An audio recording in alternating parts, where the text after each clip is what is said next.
এই হাঁড়ি ছেঁকা রুটি বা পাতিল ছেঁকা রুটি যাই বলেন না কেন, আমি বাংলাদেশেও খেয়েছি। আর ইন্ডিয়াতে যখন গিয়েছিলাম তখন এই রুটিটা খেয়েছি।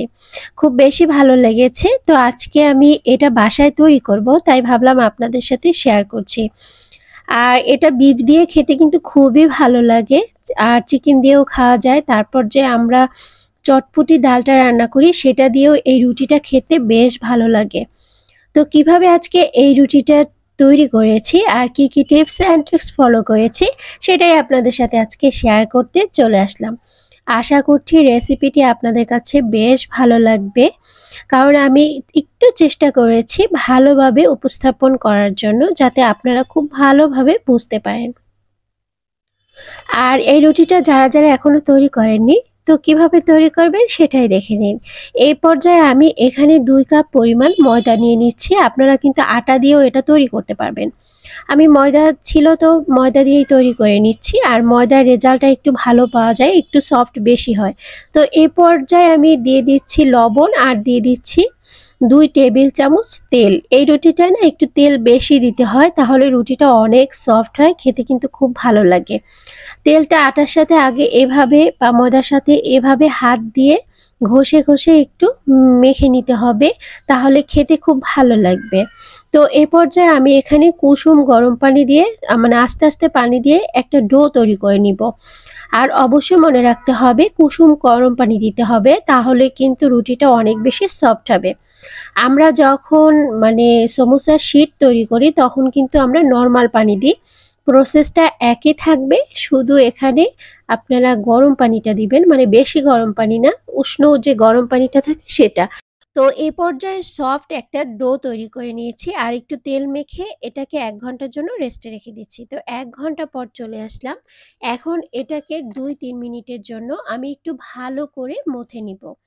মথে নিলে হয় কি, এটা অনেক বেশি সফট হয় আর বেলে নিতে খুব সুবিধা হয়। তো এখন ছোট ছোট লেচি কেটে নিচ্ছি, তাতে করে কিন্তু খুব সুবিধা হবে, একসাথে অনেকগুলো রুটি তৈরি করা যাবে আর অনেক কষ্ট কম হয়ে যাবে। তো এ পর্যায়ে আমি এখানে লেচিগুলোকে একটু হাতের ভিতরে নিয়ে উল্টো দিকে মুড়িয়ে তারপর একটু মসৃণ করে নিচ্ছি। আবারও বলছি, আমি লেচিগুলোকে হাতের ভিতরে নিয়ে উল্টো করে মুড়িয়ে একটু সফট মানে মসৃণ একটা লেচি তৈরি করে নিচ্ছি। আর এভাবে আমি সবগুলো লেচি তৈরি করে নিব, যাতে করে আমি একসাথে অনেকগুলো রুটি তৈরি করতে পারি।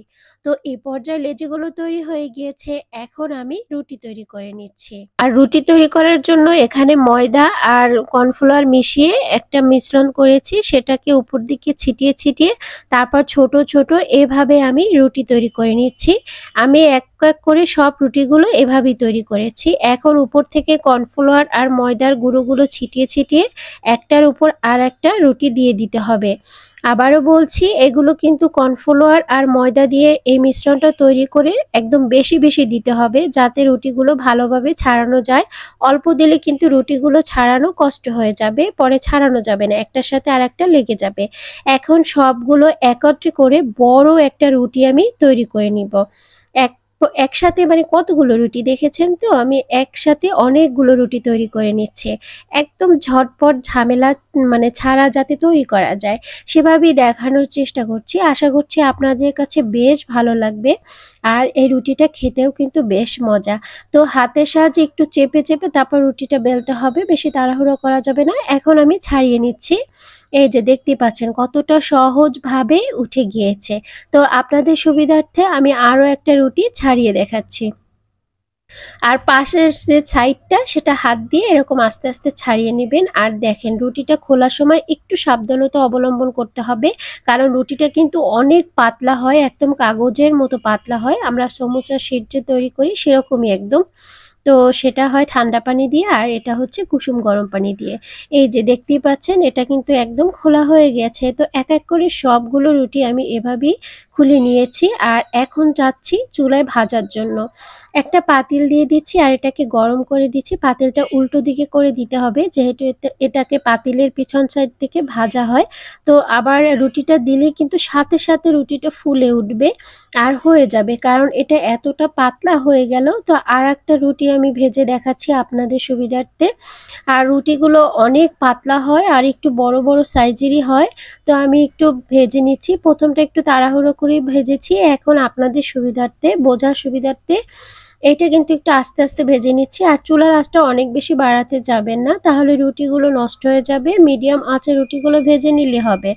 আর এক একটা রুটি ভাজতে মনে হয় 30 সেকেন্ডের মতো সময় লাগে, মানে একদম অল্প সময় লাগে, দেওয়ার সাথে সাথে ফুলে উঠে হয়ে যায়। তো এক এক করে আমি অনেকগুলো রুটি তৈরি করেছি। এখন আর একটা রুটি আমি তৈরি করে দেখাচ্ছি। দেখতেই পাচ্ছেন আমি দেওয়ার সাথে সাথে কিন্তু এটা একদম ফুলে উঠছে, কারণ এটা তো অনেক পরিমাণ পাতলা আর পাতিলের অনেক গরম থাকে। তো যারা তেল ছাড়া রুটি খেতে পছন্দ করেন তারা এই রুটিটা একবার হলেও বাসায় ট্রাই করতে পারেন। এটার স্বাদ কিন্তু একদমই ডিফারেন্ট অন্য অন্য রুটির থেকে। তো এই যে তৈরি হয়ে গেল আর একদম ফুলে উঠেছে, ক্যামেরায় কতটা বোঝা যাচ্ছে জানি না। তো রুটিগুলো সব তৈরি হয়ে গেল, আমি আপনাদের সাথে পরিবেশন করে এখন দেখাচ্ছি। তো এই যে পরিবেশন করছি আর এখানে পরিবেশন করার জন্য আমি একটু বিফ দিয়ে দিচ্ছি।